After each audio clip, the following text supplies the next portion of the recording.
He was from way up in East Texas. All he knew about was the backside of a tell mule. me a little bit about your life before the war. What were you doing? What do people... Go turn that lamp off over there. Yeah.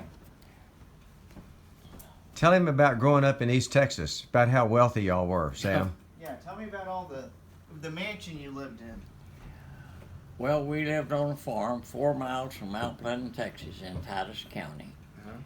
My dad was a carpenter contractor and a farmer. Mhm. It's when he had anything to do building something, he went to it, but not. We had a little old farm, a small farm.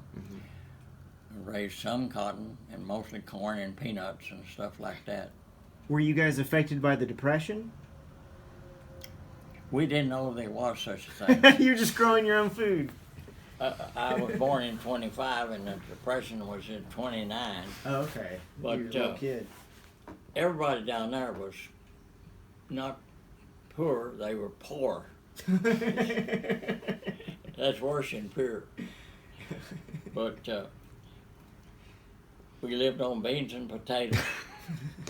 Pinto beans and Irish potatoes, and I still love both of them. You didn't get sick of them? Still don't. He wasn't. They didn't even think he was going to live as a child when he was born. Oh, as a matter of fact, they laid me back on the bed and said I was dead. And my dad came back from milking, and they told him that Mama had been in labor 10 hours. Oh, man. And they laid me out. That I was dead, covered up. And Dad said, "No, you go get him." I prayed for him, and he's gonna preach till I'm 36. Time he was. And and I was always afraid the Lord gonna call me to preach, and now I kind of wished He had.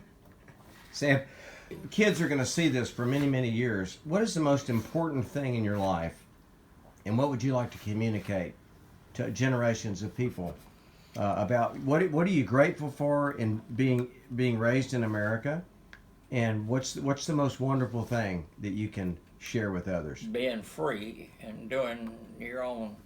I mean, whatever you grew up wanting to do, you can do it if you have the. Did you have a TV growing up? There was no such thing. Okay. They hadn't even been manufactured. Did you have a radio? Later on, we had a radio. It was a battery radio. We lived out in the country and didn't have electricity. And they had a line out and run a thing like a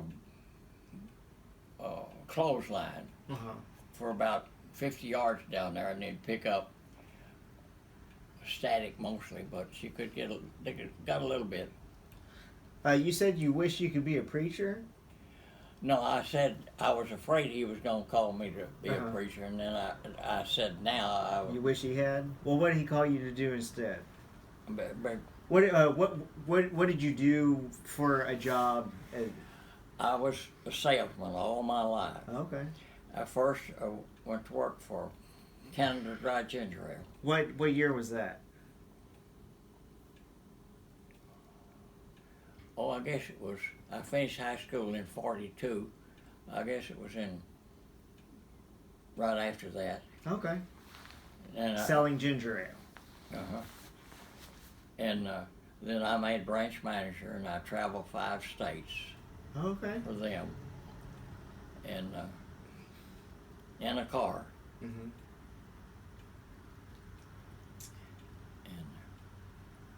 Any more questions, Alex? Yeah. Do you have any friends from your childhood still alive today that you talk to?